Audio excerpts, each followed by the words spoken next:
नमस्कार अशोक भाई।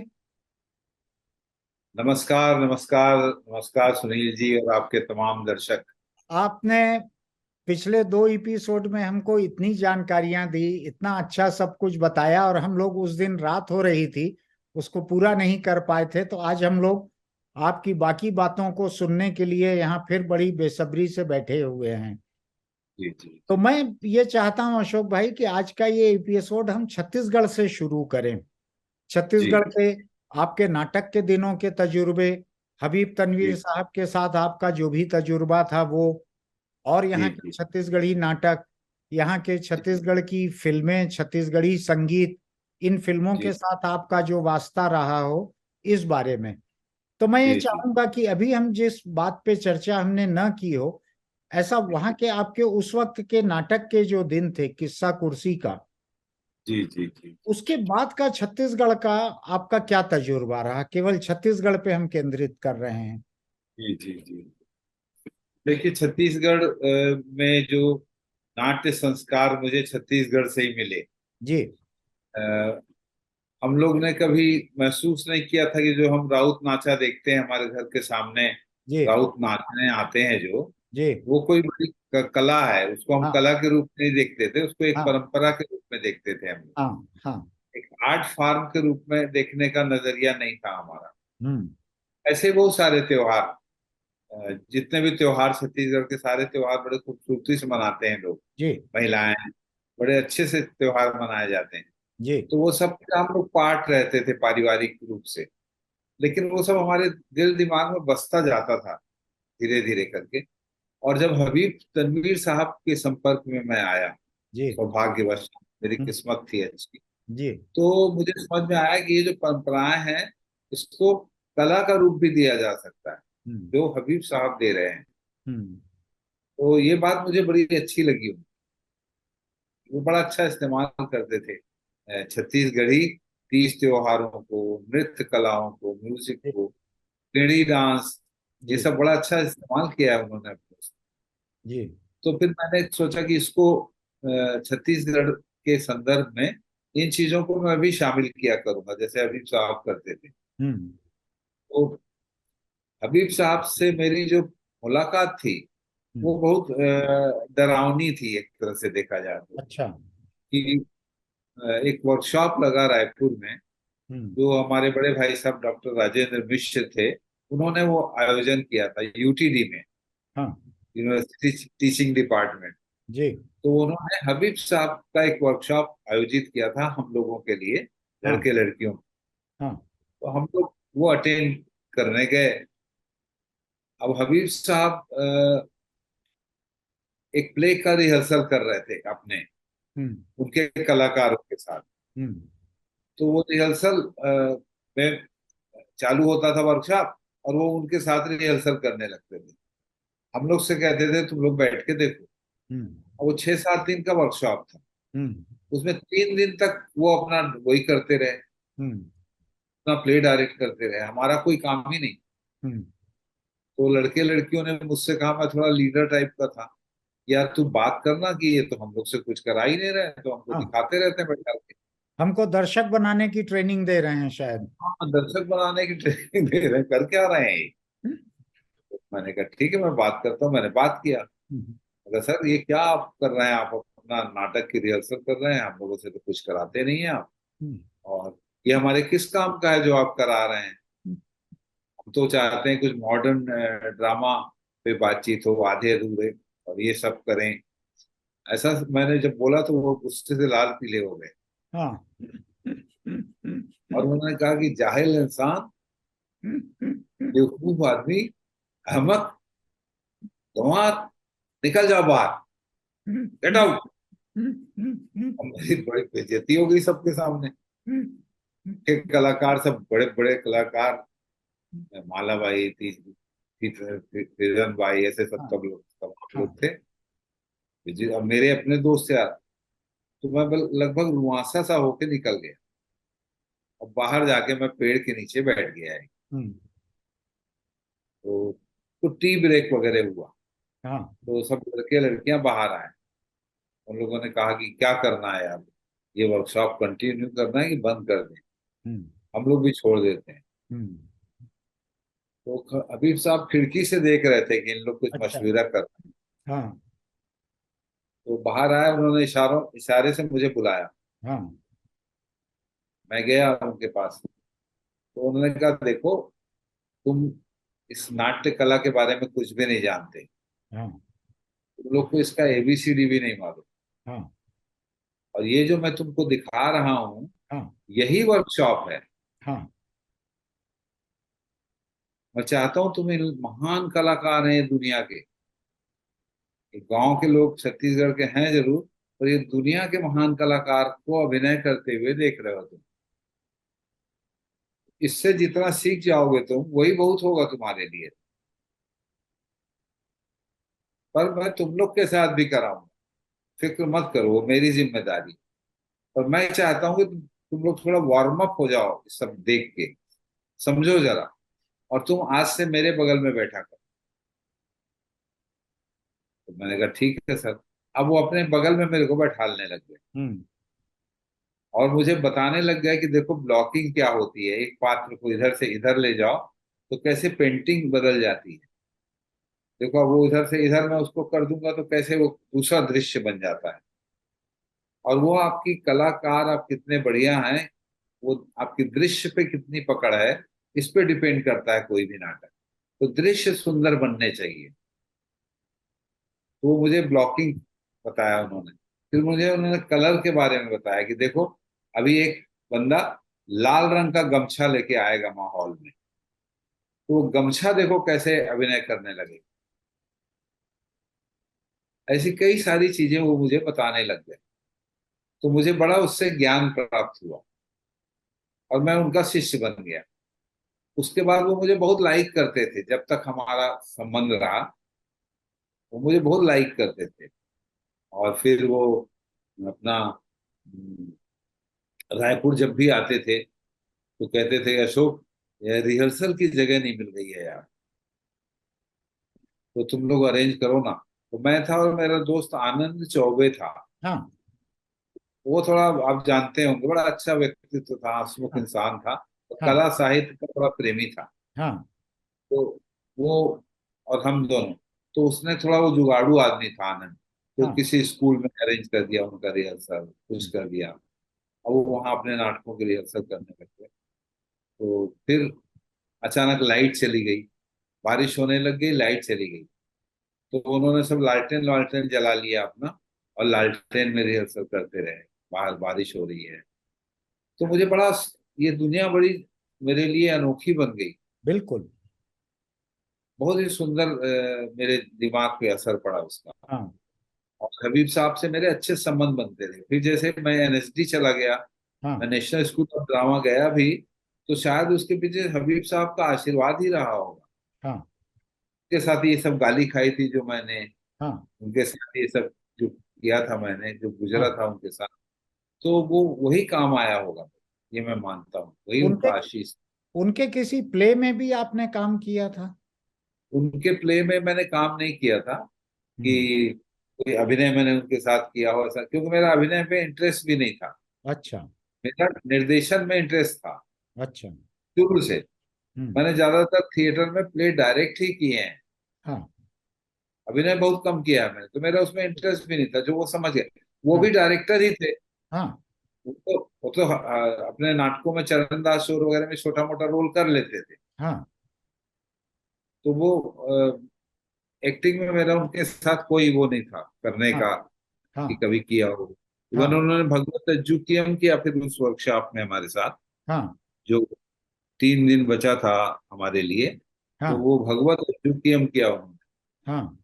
भगवत एज्जुकियम उन्होंने 3 दिन में तैयार कर दिया। हाँ, ये नाटक का नाम मैं ठीक से नहीं सुन पाया। भगवत भगवत भगवत अज्जुकियम अच्छा। संस्कृत का नाटक है, अच्छा। बोधायन का भगवत हाँ। अज्जुकियम। वो बहुत हाँ। प्रसिद्ध है।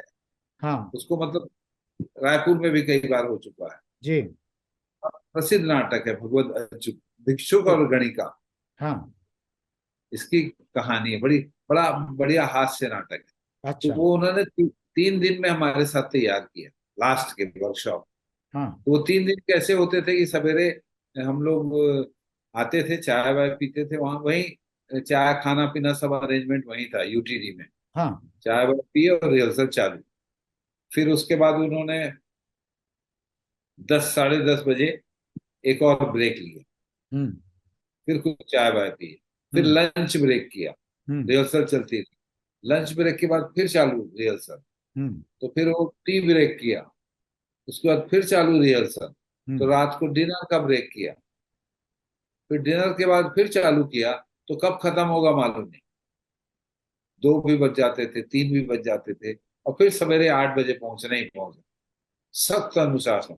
यानी वो जीते थे नाटक को पूरा। वो जीते थे। हाँ, जीते थे। और चाहते थे कि हम सब जिए और कुछ दिन दुनिया को भूल जाए, सिर्फ उसको रखें। तो वो नाटक इतना अच्छा तैयार किया उन्होंने 3 दिन में कि मतलब उसकी धूम मच गई रायपुर में कि क्या अच्छा। बढ़िया हुई। तो इस सब का मेरे दिमाग में सुंदर चित्र बन रहा था। और फिर मैं उनके साथ जुड़ा रहा। मैं दिल्ली चला गया जब एनएसडी में। तो संडे के दिन मैं बेगूसराय में उनको कुछ मकान मिला था रिहर्सल करने के लिए। इंदिरा जी के सहयोग से या की वजह से वो मकान उनको मिला था। और वो पद्मश्री वगैरह भी तब तक उनको मिल चुका था। तो वो रिहर्सल के लिए कुछ छोटे छोटे मकान थे वहां, वो दिए गए थे। तो वहीं हबीब साहब रिहर्सल करते थे। तो वहां मैं जाता था संडे को रिहर्सल देखने। और सब छत्तीसगढ़ी लोगों से, भाई बंधुओं से मिलने। भुलवा राम, ये सब मुझे उन लोग मेरे को बहुत लाइक करते थे कि हमारा एक भाई है या मितान है जो दिल्ली में हाँ। ऐसे एनएसडी में पढ़ रहा है। हाँ। ऐसा करके वो मेरी बड़ी इज्जत करते थे। ये और जबकि वो बड़े महान महान लोग थे, मैं उनके सामने कुछ नहीं था। पर वो भोलापन था, उन लोगों में प्यार था। ये बतलाइए अशोक भाई, आप मुंबई चले गए, फिल्म इंडस्ट्री में जी। काम करने लगे। उस जी। दौरान भी छत्तीसगढ़ में फिल्म इंडस्ट्री थोड़ा बहुत काम कर रही थी, अभी जितना नहीं कर रही थी, कम काम कर रही जी। थी। जी। जी। जी। तो छत्तीसगढ़ी फिल्मों से, छत्तीसगढ़ी फिल्म इंडस्ट्री से, इनसे आपका वास्ता कब पड़ा दोबारा? एक चीज मैं और बता दूं उस हाँ। प्रसंग में। हाँ। हाँ। अभी जॉब वाला कंप्लीट जी। कर लूं मैं, जी। बड़ा अच्छा है वो। हाँ। तो मैं देखता था रिहर्सल में कि वो कोई अभिनेत्री है जो अपने बच्चे को बैठ के दूध पिला रही है। और उसका सीन आया। तो बच्चे को दूध पिलाते पिलाते पहुंच जाती थी उसमें। सेट और पे। डायलॉग बोलने, हाँ, हाँ। और डायलॉग बोलने लगती थी। और फिर जाके बैठ जाती थी। हाँ। कोई अगर दाल बना रहा है या रोटी सेक रहा है तो वो उठता था और अपना खड़ा होकर वो भी अभिनय करता था। लौकी छील रहा है तो लौकी लिए आ जाता था और अपना डायलॉग बोल के बैठ जाता था। काम उनका वो वाला भी नहीं रुकता था, ये भी नहीं रुकता था। खाना भी टाइम पे बनता था। ये रिहर्सल के दौरान का था ये? रिहर्सल के दौरान जो बेगूसराय में रिहर्सल करते थे। फिर किसी बात में उनमें झगड़ा हो जाता था। हबीब साहब भी बहुत गुस्सैल थे, बहुत गुस्सैल इंसान थे। अच्छा। वही वही बुराई मेरे अंदर आ गई। हाँ। मैं जब डायरेक्टर बना ड्रामा का, तो हाँ। मैं सोचा कि गुस्सा करना चाहिए, हबीब साहब जैसे बड़ा बनना है। हाँ। तो मेरे अंदर भी वो अवगुण आ गया था, गुस्सा करने वाला कलाकारों में। हबीब साहब तो लोटा फेंक के मार देते थे। गुस्सा हो गया तो लोटा रखा है, लोटे ही फेंक दिए, गिलास ही फेंक दिए। तो वो गुस्सा उनका हम लोगों ने देखा था। पर अब तो जमाना बदल गया, आप गुस्सा करके काम नहीं कर सकते। अब आप हाँ। बहुत प्यार से ही काम कर सकते हैं, टाइम बदल हाँ। गया। तो ये हबीब साहब से मुझे ये सब सीखने को बहुत मिला। हाँ। और उनका प्यार मिला। फिर शो में मैं जाता था, कुछ मदद की जरूरत है क्या सर, ये हाँ। वो। तो एक अच्छा रिलेशन रहा हमारा। लेकिन पाइप हाँ। पीना नहीं सीखा आपने उनसे? नहीं, पाइप पाइप पीना नहीं सीखा मैंने, वो तो उनकी अपनी विशिष्टता है। मेरे ख्याल से हिंदी रंगमंच में और कोई नहीं है जो उतना अच्छा पाइप पीता हो। तो ये हबीब साहब का साथ बड़ा अच्छा रहा। और इसी जो आप कह रहे हैं ना, छत्तीसगढ़ जब ये दौर था, हाँ। तब सिनेमा नहीं बन रहा था हाँ, मैं छत्तीसगढ़ में। एक बात हबीब जी। साहब के बारे में, एक दिलचस्पी मेरी और है। उनकी जी। उनकी दो बेटियां हैं, एक हिंदुस्तानी बेटी है, एक फ्रेंच है। अच्छा। तो अच्छा। आपका उनसे वास्ता पड़ा था क्या, नहीं पड़ा था? नगीन तो मेरी बड़ी अच्छी दोस्त है। हाँ। और दूसरी वाली के बारे में मैं अभी सुन रहा हूँ आपसे। उनकी एक फ्रेंच बेटी है। अच्छा, हाँ, ये जो मैं नहीं जानता। जो फ्रांस में रहती हैं, जो बीच बीच में अच्छा, कभी इंडिया आती हैं। अच्छा, अच्छा, और अच्छा, हबीब साहब के परिवार से उसकी मुलाकात भी है। अच्छा, अच्छा। तो हाँ, एक बार वो पूना में आके रुकी थी, तब मेरी उनसे बात हुई, पूना आके अच्छा, इंटरव्यू करने के बारे में। तो वो अच्छा, तैयार हो अच्छा, गई थी मुझको इंटरव्यू देने के लिए। अच्छा, लेकिन फिर अच्छा। बाद में उन्होंने दिमाग बदल लिया, अपना मन बदल लिया। तो ओहो। फिर उन्होंने कहा कि नहीं, मैं अभी कंफर्टेबल नहीं हूँ इंटरव्यू देने के लिए। जी, जी, ये जी, कई जी, साल जी, पुरानी बात है। जी, जी, तो जी, जी, मैंने जी, संपर्क किया था, मैं हबीब साहब की यादें जो कुछ भी उस परिवार के पास होंगी, तो जी, जी, जी। ये यहाँ पे उनका जो परिवार है, नगीन और उनका, उनकी माँ का जो परिवार है, उनकी हाँ, जानकारी में है ये फ्रेंच बेटी। अच्छा, अच्छा, अच्छा, और होगा, होगा। हाँ, और यहाँ के उनके करीबी और कई लोगों को मालूम है ये बात। अच्छा, अच्छा, तो जी, जी, मैं जी, मैं उनकी जिंदगी का वो एक पहलू निकालना चाहता था, और तो वो बात होते होते रह गई। जी, जी, जी। ये वो था। नहीं, मुझे तो मालूम नहीं है उस बारे में। अच्छा, मुझको पता लगेगा तो मैं बतलाऊंगा आपको। जी, जी, जी। अब ये और छत्तीसगढ़ी हाँ, फिल्म जी। हाँ, छत्तीसगढ़ी फिल्में जो थी, उनकी तरफ मैं बड़ी उम्मीद से देखा करता था। जी। हमेशा जब भी मैं एनएसडी में जब मैं पढ़ रहा था, तब बहुत कम फिल्में बनती थी हाँ, कम थी। छत्तीसगढ़ी। जी। पर जो इतिहास था, कही देवे संदेश और ये सब जो था, हाँ, और एक जब घर द्वार। राजधानी बनी थी, घर द्वार, और हाँ, जब राजधानी बनी थी जिस समय छत्तीसगढ़, हाँ, उस समय एक फिल्म रिलीज हो गई थी बड़ी। हाँ, उसका नाम, बड़ी मशहूर फिल्म है वो छत्तीसगढ़ी। हाँ। जब राजधानी बनी थी उसी के आसपास वो रिलीज हुई थी। हाँ, मेरे ख्याल से तो अनुज अनुज शर्मा की फिल्म थी क्या? नहीं, नहीं, नहीं, वो नहीं। अच्छी फिल्म थी काफी, उसका नाम भी हुआ, अच्छा। क्योंकि छत्तीसगढ़ बनने का उत्साह था लोगों में। हाँ, और वो फिल्म जीत गई और वो फिल्म बनी थी, तो हाँ, लोगों ने उसको बहुत हाथों हाथ लिया था। हाँ। अगर नाम याद आएगा तो मैं बता दूंगा। जी। तो वो लगा कि ये बड़ी, चलो अच्छी बात है, छत्तीसगढ़ में सिनेमा विकसित हो रहा है, हाँ, और एक अच्छी इंडस्ट्री बन जाएगी तो हम लोग वहाँ काम कर सकेंगे। हाँ। हम लोगों के लिए एक और जगह होगी काम करने की। जी। क्योंकि अगर छत्तीसगढ़ में सिनेमा होता तो मैं मुंबई आता ही नहीं। अच्छा। मैं राष्ट्रीय नाट्य विद्यालय पास करके छत्तीसगढ़ चला जाता। हम्म। पर वहां मुझे लगा कि अभी तो कुछ खास है नहीं आज हाँ, सिनेमा का, तो हाँ, फिर मैं मुंबई आ गया। हाँ, बाद में जो वहाँ सिनेमा धीरे धीरे विकसित हुआ, वो कभी कभी मैं देखता था यूट्यूब में या इधर हाँ, उधर, थोड़ा बहुत जो आहट मिलती थी, पर वो मुझे बिल्कुल प्रभावित नहीं करता था। हाँ, ये लगता था ये या तो हिंदी सिनेमा की नकल है, हाँ, या भोजपुरी सिनेमा की नकल है, हाँ। और उसमें कुछ भी गंभीरता नहीं है, कुछ भी गहराई नहीं है, हम्म। और बड़ा उथले किस्म का मनोरंजन है। हाँ, बहुत सिनेमाई मनोरंजन, जैसे जो हालत कमर्शियल सिनेमा की हो गई थी एक समय में, हिंदी हाँ, सिनेमा की, हाँ। उसी का वो अनुगामी बन रहा था। हम्म। तो मुझे बड़ा दुख होता था कि नहीं, कोई संभावना नहीं है। फिर मैं हाँ। ये सुनता रहता था यहाँ रह के कि फायदा नहीं होता छत्तीसगढ़ी फिल्मों में बिल्कुल हाँ। भी। हम्म। बहुत कम टाकीज है वहाँ रिलीज होती है, हाँ, तो फिल्में बहुत नुकसान में जाते हैं लोग हाँ। बनाने वाले। तो भी मुझे बड़ा दुख होता था, मैं कहता था यार, लोग, छत्तीसगढ़ इतना समृद्ध राज्य है, हम्म। कला है, लोक संस्कृति है, हम्म। एक से एक महान अभिनेताओं की जगह है वो, हाँ। अब फिल्में फ्लॉप हो रही हैं। हम्म। इतना भी नहीं कमा पा रही हैं कि वो अपनी सेहत अच्छी रख सकें। हाँ। इसका मुझे बड़ा दुख होता रहता था। हम्म। और बुरी फिल्में बनती थी, उसका दुख होता था। हम्म। तो मुझे लगता था कि कभी मुझे मौका मिला तो मैं जरूर छत्तीसगढ़ी फिल्म लिखूंगा हाँ। या निर्देशित करूंगा। मैंने कई लोगों से कहा भी हम्म। कि भाई, मैं निर्देशित करना चाहता हूँ छत्तीसगढ़ी फिल्म। हाँ। तो कोई प्रोड्यूसर है क्या वहाँ? हाँ। तो प्रोड्यूसर जो वहाँ होते भी थे, पता चलता था। हाँ। जी, पता चलता था कि वो जो पैसा बहुत कम लगा रहे हैं। हम्म। मतलब कोई कहता था कि 10 लाख में फिल्म बना रहे हैं, हम्म। कोई कहता था 3 लाख में बना रहे हैं। हम्म।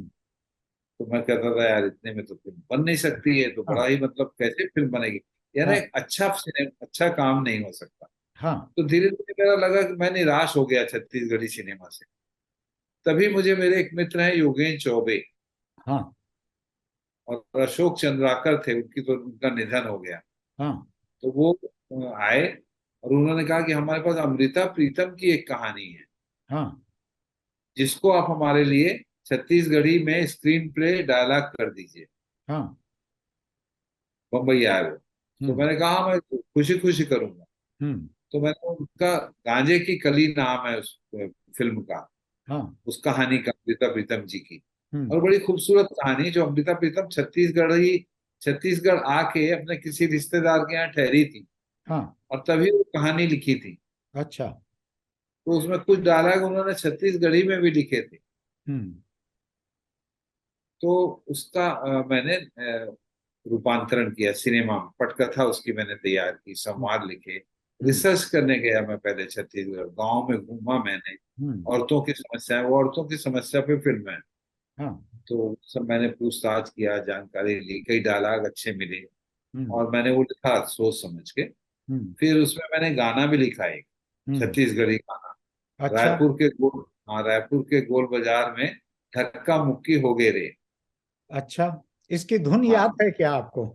नहीं धुन मुझे ठीक से याद नहीं है। हाँ हाँ, धक्का मुक्की हो गए रे, मोर होंठ के लाली छिन गए रे, मोर आंख के कजरा ढल गए रे। ऐसा अ- कुछ करके मैंने वो हाँ छत्तीसगढ़ का गोल बाजार, मैंने रायपुर के गोल बाजार में हाँ धक्का मुक्की हो गए रे, हाँ ये मैंने लिखा था, जो बड़ा पसंद आया लोगों को। हाँ।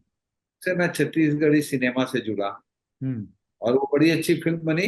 और हाँ। मुझे कोई अवार्ड भी मिला छत्तीसगढ़ से, अच्छा। कोई फिल्म समारोह में मुझे अवार्ड भी दिया गया। लेकिन हाँ मैं उसको लेने नहीं गया, हाँ। क्योंकि उन्होंने मुझे बुलाया नहीं, अच्छा, केवल नाम ना खबर अनाउंस, की।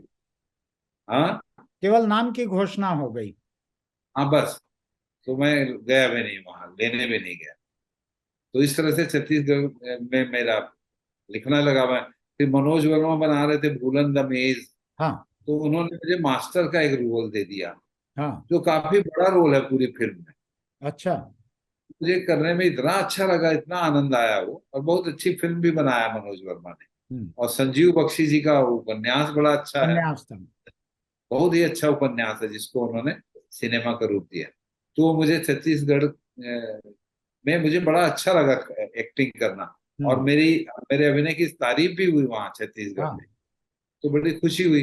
तो मैं हमेशा देखता रहता हूँ कि छत्तीसगढ़ से मुझे कोई काम मिले, कोई इस ऑफर फिल्म मिले। को इस फिल्म को नेशनल अवार्ड भी मिला है। जी, इसको छत्तीसगढ़ी फिल्म को रीजनल फिल्म का नेशनल अवार्ड मिला है, जी, जो एक बड़ी बड़ी उपलब्धि है, बड़ी उपलब्धि है। बड़ी उपलब्धि है। तो इसलिए अभी तो वो यूट्यूब में भी आ गई है फिल्म, जी। तो कई लोग फिर से देखने लग गए हैं उसको। हाँ और मैं छत्तीसगढ़ी सिनेमा से जुड़ना भी चाहता हूँ, हाँ। मैं वहाँ कुछ काम करना चाहता हूँ। लेकिन हम्म मैं रहता मुंबई में हूँ, हम्म। इस वजह से मैं फील्डिंग नहीं कर पाता वहाँ। हाँ और कभी गए तो काम से 2 दिन के लिए गए, 4 दिन के लिए गए। हाँ पर मेरी इच्छा है कि मैं छत्तीसगढ़ी में कोई एक फिल्म बनाऊं, हाँ। जो कुछ भूत की कहानी हो। अच्छा, हाँ, ये और किस उसकी लिए भूत में दिलचस्पी क्यों है आपकी? वो मैंने उसका नाम रखा है एक कम्युनिस्ट का भूत, अच्छा, एक कम्युनिस्ट का भूत। यानी एक तो ममता बनर्जी ने बंगाल में मारा कम्युनिस्टों को, अब आप कम्युनिस्टों को मार के भूत बना रहे हैं। नहीं, मैं बता रहा हूँ कि कम्युनिस्ट भूत बनने के बाद भी क्या होता है। अच्छा। भूत बनने के बाद भी वो जन्मादि संस्कार लिए चलता है जिंदगी में, ऐसी उसकी कहानी है, जो एक छत्तीसगढ़ी आदमी के भूत होने की कहानी है। तो ये आपने लिख रखी है क्या कहानी? मैंने उसका रजिस्टर करवा लिया है स्टोरी। अभी अच्छा। मुझे कोई ऑफर मिले तो मैं वहां बनाना चाहूंगा इसको। मैं और बड़ी, उम्मीद मैं जी उम्मीद जी, करता हूँ कि ये इंटरव्यू देखने के बाद में कोई ना कोई दिलचस्पी लेने वाले और शायद निकलेंगे। शायद शायद जी जी जी जी। तो इस तरह से कुछ और इंटरेस्टिंग काम करना चाहता हूँ मैं छत्तीसगढ़ में, ताकि हाँ छत्तीसगढ़ की सिनेमा भी ग्लोबल रूप अख्तियार करे, जैसे अभी जी। ड्रामा ग्लोबल था। जी, ये बतलाइए अशोक भाई कि छत्तीसगढ़ी फिल्मों से परे छत्तीसगढ़ी जी संगीत भी बड़ा उद्योग बन गया है। और जी जी परंपरागत संगीत भी है इसमें, लोक शैली का जी थोड़ा जी सा, जी थोड़ा जी जी थोड़ा भोजपुरी की झलक इसमें आ गई है, कुछ बम्बई जी की जी झलक आ गई है, कुछ जी जी उड़ीसा के संगीत की झलक भी इसमें है। जी जी जी तो जी। आपका देखना सुनना कुछ हुआ है क्या छत्तीसगढ़ी संगीत को? छत्तीसगढ़ी, जी छत्तीसगढ़ी सिनेमा के संगीत को मैं सुनता रहा हूँ वहाँ जो है, क्योंकि हम्म। कभी लगता है कि छत्तीसगढ़ की म्यूजिक के बारे में सुने। हाँ कई वहाँ के म्यूजिक डायरेक्टर भी आते हैं मेरे पास, कुछ अपना वीडियो बना के, देखिए ये हाँ कैसा हमने बनाया है। हाँ तो मुझे लगता ही है कि छत्तीसगढ़ी में कुछ तो मौलिकता है, पर हाँ बाकी सब एक तो रिपीटेशन है, बहुत दोहराव है। हाँ मतलब एक ही गाने का म्यूजिक कई फिल्मों में बजता है, हाँ सेम म्यूजिक कई जगह बजता है, कई फिल्मों में हाँ बजता है। उसी तरह का ध्वनिया क्रिएट करते हैं वो, जैसा कि एक फिल्म में हिट हो गया है, हाँ मतलब उसको दोहराने लगते हैं, उसको हाँ चुराने लगते हैं, नकल करने लगते हैं। हाँ। जबकि छत्तीसगढ़ अपने आप में संगीत का खजाना है, हम्म। उसमें कोई गुंजाइश नहीं कि आप किसी की कॉपी करें। हाँ आप तो ओरिजिनल क्रिएट कर सकते हैं उसमें। हाँ बड़ी बड़ी दुनिया है वो हाँ छत्तीसगढ़ी संगीत। हाँ छत्तीसगढ़ी संगीत का सबसे अच्छा इस्तेमाल हबीब तनवीर ने किया, हाँ। देखा जाए तो। जी उनकी वजह से हमने वो पंथी धुन और सब, कर्मा धुन, ये सब हम उन्हीं की वजह से इतना पॉपुलर हो पाया वो। जी। तो वो नजरिए का सवाल होता है, आपके पास दृष्टि है कि नहीं चीजों को हम्म सेलेक्ट करने की। हम्म चीजें तो बिखरी पड़ी हैं, हम्म। आपके पास नजर खोलिए और उन हाँ चीजों को लाइए सामने। हाँ। जो मनोज वर्मा की फिल्म में भी हुआ है बहुत हम्म अच्छे से, हम्म वहां भी संगीत है और हम्म बहुत अच्छा संगीतबद्ध किया गया है फिल्म हम्म को। उसमें भी छत्तीसगढ़ की मौलिकता है, छत्तीसगढ़ की आत्मा है। हम्म छत्तीस मीर साहब का गीत है, हम्म। नंदा जाही कारे नंदा जाही रे, हाँ हाँ इतना बढ़िया गाना है वो। हाँ। अभी वो रैप, शायद अभी वो मीर जी, साहब रैप सॉन्ग भी गा रहे हैं। हाँ गा रहे होंगे, जरूर गा रहे होंगे। प्रयोग होने चाहिए किसी भी बिल्कुल। भाषा में, रैप सॉन्ग भी बने हाँ छत्तीसगढ़ी में, कोई हर्ज हाँ नहीं है, कोई हाँ हर्ज नहीं है। क्योंकि विकास होना जरूरी है, हाँ लेकिन उसमें आत्मा तो हो छत्तीसगढ़ की, हाँ। तब मजा आता है ना। तो ये भूलन दी मेज फिल्म से आप संतुष्ट लग रहे हैं मुझको बहुत, जैसी बनी हाँ है। मैं संतुष्ट हूँ, क्योंकि एक तरह की वो अच्छा काम है छत्तीसगढ़ में। हाँ ठीक है, उसमें बहुत सारी कमियां आप गिना सकते हैं, हाँ कि ये कमी है, ये कमी है, ये आप गिना सकते हैं। हाँ पर इसके बावजूद वो बहुत ईमानदार कोशिश है हाँ और बढ़िया कोशिश। वैसे ही गांजे की कली बहुत अच्छी कोशिश है। हाँ टेक्निकली आप कमजोर हो सकते हैं क्योंकि आपके हाँ पास पैसे नहीं होते, हाँ लिमिटेड साधनों में फिल्म बनाते हैं। फिल्म हाँ। बनाना मतलब खर्चीला काम है काफी, बिल्कुल चाहे बिल्कुल। आप छत्तीसगढ़ में बनाइए चाहे जो भी बनाइए। हाँ तो छत्तीसगढ़ वालों में उतना खर्चा नहीं मिलता, करोड़ों रुपए नहीं होता ना। हाँ नहीं होता। 30 40 लाख 50 लाख में आप फिल्म बना लेते हैं, बिल्कुल। बड़ी से बड़ी फिल्म, मतलब जी जी उड़न जैसी। जी जी। तो उसमें वो कमी आपको नजर आ सकती है पैसों हाँ की, और बाकी लगन की, उत्साह की हाँ। और बुद्धिमत्ता की कोई कमी नहीं दिखती मुझे इसमें। इस लिहाज से अच्छी फिल्म है भूलन। बड़ी और बड़ी ऐसे खुशी की बात ऐसा है काम ये। और करना चाहिए, हाँ ऐसा काम और करना चाहिए मनोज को। हाँ। अब तो मैं, कम्युनिस्टों के पास तो पैसा रहता नहीं कि वो अपने भूत पे आपसे फिल्म बनवा सके यहाँ, लेकिन हाँ देखते हैं कोई दिलचस्पी उसमें लेता है क्या। देखिए देखिए, हाँ उस भूत की और किस्मत होगी। हम अगले एपिसोड में एक दूसरे जी दिलचस्प मामले पे बात करना चाहते हैं। वो जी ये है जी कि दुनिया की टेक्नोलॉजी और कंटेंट ये किस जी तरफ जी जा रहा है। जी जी तो जी ये जैसे ही ये एपिसोड खत्म होता है कुछ सेकंड में, हम तुरंत ही जी वो जी बात शुरू करेंगे कि जी दुनिया में जी एंटरटेनमेंट की टेक्नोलॉजी और कंटेंट ये किधर जा रहा है।